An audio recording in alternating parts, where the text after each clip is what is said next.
Hey everyone, welcome you all in Madhav Accountancy Classes. Guys, जैसा आप सभी जानते हो, हम आप लोगों के लिए रेगुलर बेसिस पर एमसीक्यू की video as well as concepts की वीडियो हम रेगुलर बेसिस पर डाल रहे हैं और आज हम बहुत अच्छे एमसीक्यू आप लोगों के लिए लेकर आए हैं। ये 10 एमसीक्यू हैं, बहुत जबरदस्त एमसीक्यू हैं।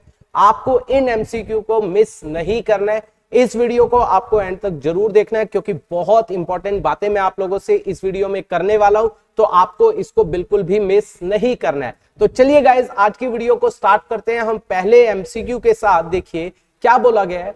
On 1 April 2021 Intel limited took 9% bank loan of ₹10 lakh. उन्होंने 10 लाख का लोन लिया है 9%। ये क्या है गाइस? ये इंटरेस्ट है। ये इंटरेस्ट इतने इंटरेस्ट पर लिया है फ्रॉम यस बैंक से लिया है and issue 12,000 10% debenture of 100 each as a collateral security. और उसके अगेंस्ट हमने कोलेटरल सिक्योरिटी दी है डिबेंचर की।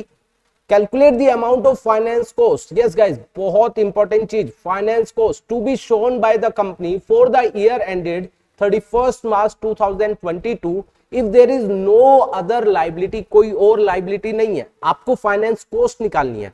पहली बात, फाइनेंस कॉस्ट होती क्या है? फाइनेंस कॉस्ट आती है statement of profit and loss में।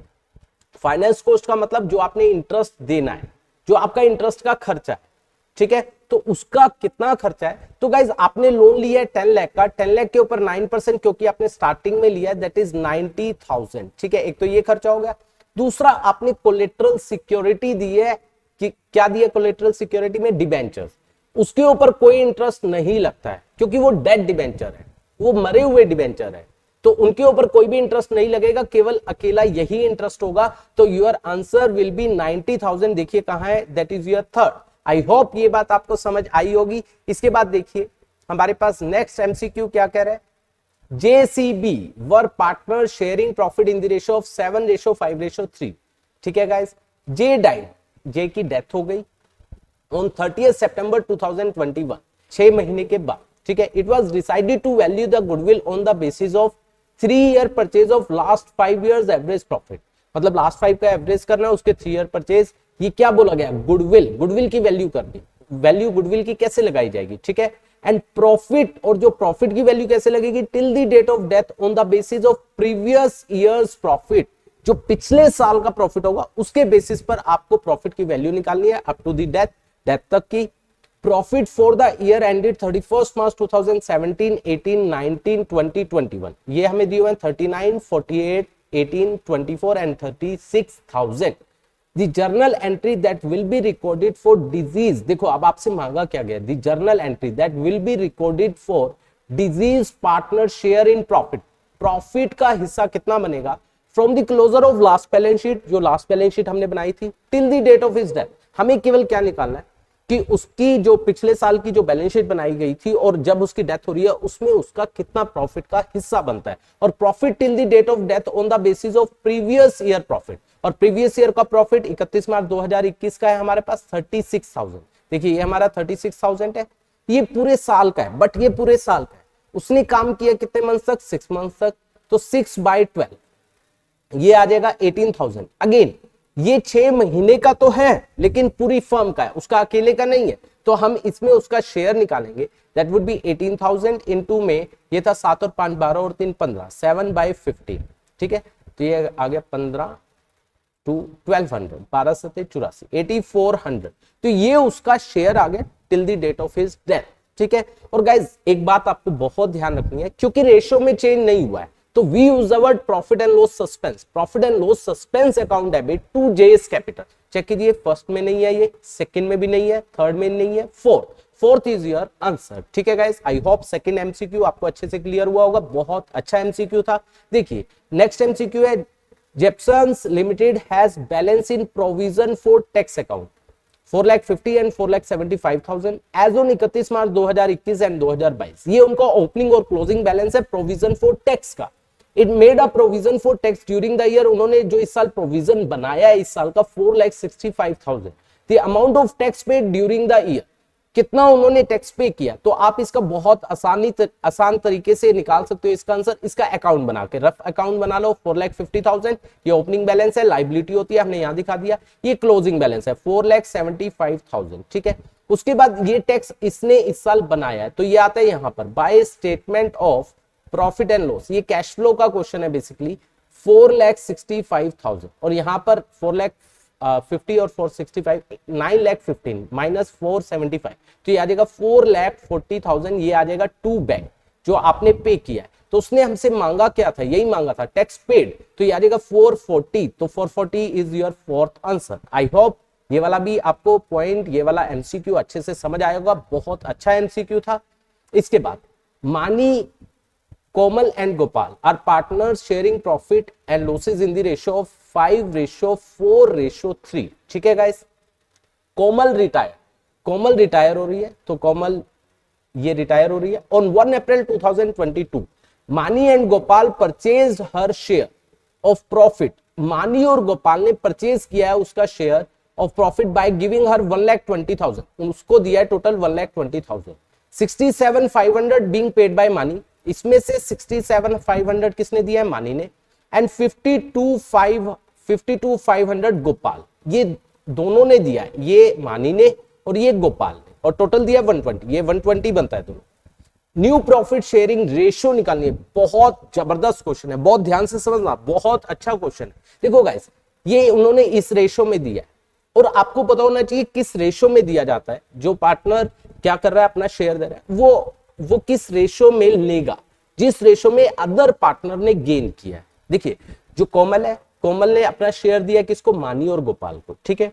अब मानी और गोपाल कंपनसेट करेंगे किसको, कोमल को, किस रेशियो में, जिस रेशियो में उन दोनों ने गेन किया है, तो ये उनकी गेनिंग रेशियो यहां से निकल सकती है। तो ये आ जाएगा 675, 20 से 20 कट जाएगी, रेशियो 525, तो ये बेसिकली 9 पर डिवाइड होता है, ये 7 पर, तो 9:7 उनकी गेनिंग रेशियो, ठीक है। अब यहां से उनकी न्यू रेशियो निकालनी है, क्योंकि हमसे न्यू रेशियो मांगी गई है। अब देखो कोमल का शेयर था कितना, 4/12, ये किस किसने लिया, मानी और गोपाल ने, 9:7 में, तो मानी ने कितना लिया, 4/12 का 9/16, ये आ जाएगा 3, ये आ जाएगा 3, तो मानी ने लिया 3/16, ठीक है। उसके बाद गोपाल ने लिया 4/12 का 7/16, तो ये आ जाएगा कितना, 7/48, ठीक है। तो ये मानी ने लिया, ये गोपाल ने लिया, तो मानी का ओल्ड शेयर कितना था, देखो मानी का ओल्ड शेयर था 5/12, प्लस में उसने कितना ले लिया, 3/16, एलसीएम निकालेंगे तो ये आ जाएगा 48, तो ये आ जाएगा 20 प्लस 9, 29/48। यहीं से ही गाइस आंसर निकल जाएगा, आपको आगे करने की भी जरूरत नहीं पड़ेगी। देखो 29 है, 29/48 है, टोटल 48 बनेगा, तो उसका कितना बनेगा, 19/48, तो 29:19, that would be their new ratio. आप निकालना चाहो तो निकाल भी सकते हो, ठीक है। फोर्थ इज योर आंसर, ठीक है। इसके बाद the correct sequence in the procedure of share issue, share जब इशू करते हैं उसका करेक्ट सीक्वेंस क्या है, देखो रिसीट ऑफ एप्लीकेशन, ठीक है, अलॉटमेंट ऑफ शेयर, ठीक है, इशू ऑफ प्रोस्पेक्टस, और उसके बाद मिनिमम सब्सक्रिप्शन। पहले आएगा सी आ गया, ठीक है। उसके बाद आपके पास क्या आएगा, एप्लीकेशन आपको रिसीव होगी, ठीक है। सी के बाद ए, फिर आप देखोगे मिनिमम सब्सक्रिप्शन आया है या नहीं आया, डी, फिर जाकर आप अलॉट कर सकते हो, तो CADB, second is your answer. I hope ये बात आपको समझ आई होगी, क्योंकि मिनिमम 90% सब्सक्रिप्शन आना चाहिए as per SEBI security and exchange board of India, तभी आप अलॉट कर सकते हो, ठीक है। तो अलॉटमेंट बाद में होगी। इसके बाद नेक्स्ट बहुत अच्छा है, Parle limited purchase and automated machine, कितने की, 4 रुपीज 6,86,000 खरीदी, ठीक है, मशीन खरीदी है। As per the agreement payment is made by issuing 8% debenture of 100 each along with bank draft of rupees 35,000, हम उसे बैंक ड्राफ्ट भी दे रहे हैं 35,000 और उसे 8% डिबेंचर भी दे रहे हैं। If the debenture are issued at discount of 7%, हमने डिबेंचर जो इशू किया है वो 7% डिस्काउंट, मतलब 100 वाला 93 में, ठीक है। The entry pass for allotment of 8% debenture, आपको एक तो 8% डिबेंचर की एंट्री डालनी है, वुड बी कि आपकी इसकी एंट्री क्या होगी। देखो गाइस, पहली एंट्री क्या होती है, that is asset account debit, machine account debit, ठीक है, कितना 686,002 में किसको दिया है, किससे ली है, Parle limited purchase and automated purchase, two नाम नहीं दिया हुआ है तो टू में वेंडर आ जाएगा। ये पहली एंट्री होती है, ये नहीं मांगी गई है। उसने बोला कि आपको एंट्री जो करनी है वो डिबेंचर्स को इश्यू करने की करनी है, तो आप एंट्री क्या करोगे, वेंडर डेबिट, ठीक है, वेंडर डेबिट हो जाएगा 6,86,000 से, ठीक है। और उसके बाद आपने क्या किया, देखिए गाइस यहां पर आपने क्या किया है, दैट इज 8% डिबेंचर दिया है, कितने का, एक तो आपने 35,000 का उसको क्या दे दिया, बैंक ड्राफ्ट, तो 686 में से 35,000 को मैं माइनस कर देता हूं यहां पर, ठीक है। तो ये आ जाएगा 000, ये आ गया 1, ये आ गया कितना 5, 6,51,000 रुपीज के आप बाकी के क्या दे रहे हो, डिबेंचर्स, ठीक है। और एक डिबेंचर अभी हमने बात की 93 का, अगर मैं इसको डिवाइड करता हूं 93 से, तो यहां पर आएगा 651,000 डिवाइड बाय 93, ये आ जाएगा 7,000, तो 7,000 आपने डिबेंचर दिया, तो 7,000 इंटू में 7, तो 49,000 का आपने क्या दिया discount, that is discount on issue of debenture. तो vendor account debit 6,86,000, discount on issue of debenture, यहीं से ही देख लो कोई पॉइंट ऐसा है या नहीं है। पहले ये लॉस आ रहा है, लॉस नहीं आएगा क्योंकि डिस्काउंट वर्ड यूज होना चाहिए, ठीक है। उसके बाद वेंडर डेबिट क्रेडिट किया है, ये तो होगा ना फर्स्ट आएगा ना सेकेंड, वेंडर डेबिट हुआ है इतने से 686, discount on issue of debenture हुआ है कितने से 49, टू क्रेडिट हो रहा है देखो 8% डिबेंचर 7 लाख से, और बैंक हो रहा है 35,000 से, ये बिल्कुल सही है। और अगला है 686, यहां भी लॉस हो रहा है लेकिन हम डिस्काउंट वर्ड यूज कर रहे हैं, तो आंसर इज योर थर्ड, क्योंकि अगली एंट्री अगला क्या होगा, क्रेडिट क्या होगा, टू डिबेंचर, हमेशा ओरिजिनल वैल्यू आती है जितने भी परसेंट है, 7 लाख 7,000 इंटू 100 7 लाख आ जाएगा, और टू में आपने क्या दिया है, बैंक ड्राफ्ट दिया है, तो टू में क्या हो जाएगा, बैंक, तो यही एंट्री है, that is your third entry, third option, sorry. इसके बाद देखिए हमारे पास अगला बोला गया, ये बहुत अच्छा जो मैंने अभी करवाया, बहुत अच्छा एमसीक्यू था, एनपीओ परचेज 12% इन्वेस्टमेंट, उन्होंने 12% इन्वेस्टमेंट, 12% इन्वेस्टमेंट का मतलब क्या है, इंटरेस्ट जो है वो 12% है।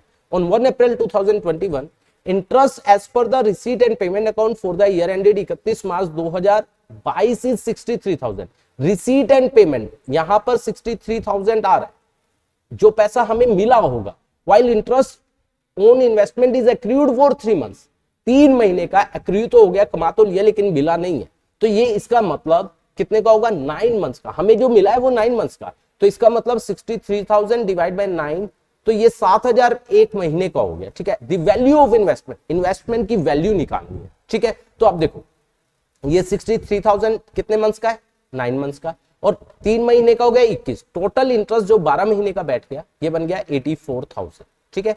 तो यहां से ये पूरे 12 मंथ्स का हो गया, और ये है 12%, तो हम क्या कहते हैं, जो एसेट की हमें क्या निकालना है, इन्वेस्टमेंट की वैल्यू x मान लेते हैं, उसके ऊपर 12%, तब जाकर 84,000 आता है, ठीक है। यही कहते हैं, यही हमें निकालना है, x is equal to 84,000 into में यहाँ पर 12 मल्टीप्लाई बाय में 100, तो ये आ जाएगा 7 लाख, ठीक है guys.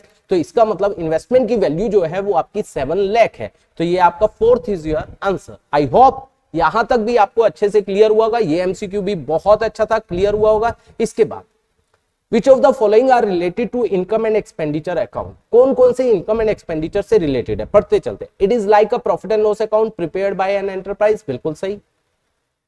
It is an asset account, नहीं गाइस, एसेट तो है ही नहीं है ये। Modern approach, real as per traditional approach, नहीं guys. It shows both cash as well as non cash expense, yes. Income and expenditure profit and loss जैसा है, इसमें कैश और नॉन कैश दोनों आते हैं, बिल्कुल सही है। It is prepared following matching principal, yes guys, इसके अंदर मैचिंग प्रिंसिपल फॉलो होता है, जो खर्चे जिस साल से रिलेट करते हैं उस साल में दिखाए जाते हैं। Income expense and losses which relate to the accounting period, उस साल के, वेदर पेड और not shown in the account, बिल्कुल सही बात है, उसी साल से रिलेटेड एक्सपेंस और इनकम हम वहां पर दिखाते हैं। तो answer is your that is ACDE, check कीजिए, BCD, BCDE, CDE, ACDE, fourth is your option, ठीक है गाइस। इसके बाद नेक्स्ट देखिए, total asset of NPO, NPO की एसेट है at the end of year that is 25 lakh, external liability है 12,75,000, ये एंड में बात कर रहा है। If the deficit for the year is 1,50,000, opening capital fund will be, देखो अगर मैं बैलेंस शीट बनाऊं क्लोजिंग बैलेंस शीट है बेसिकली। ये आ गया हमारा 25 लाख एसेट है, ठीक है। एक्सटर्नल लाइबिलिटी है 12,75,000, ठीक है। और लॉस हो रहा है हमारा कितने का, क्योंकि ओपनिंग जो कैपिटल फंड होता है उसमें लॉसेस को हम क्या करते हैं माइनस, ठीक है। ये आ रहा है कितना 1,50,000 लॉसेस है, ठीक है, ये आ रहा है। तो यहां से पहले आप क्या निकाल लो, ये आपको दिया हुआ है, ये आपको दिया हुआ है, तो इससे आपका क्लोजिंग फंड आ जाएगा, क्लोजिंग कैपिटल फंड आ जाएगा, ठीक है। तो क्लोजिंग कैपिटल फंड कैसे निकलेगा, जो एसेट है इसमें से ये माइनस हो जाएगा, 25 लाख में से माइनस होगा कितना 12,75,000, तो ये आ जाएगा कितना 12,25,000, that is your closing capital fund.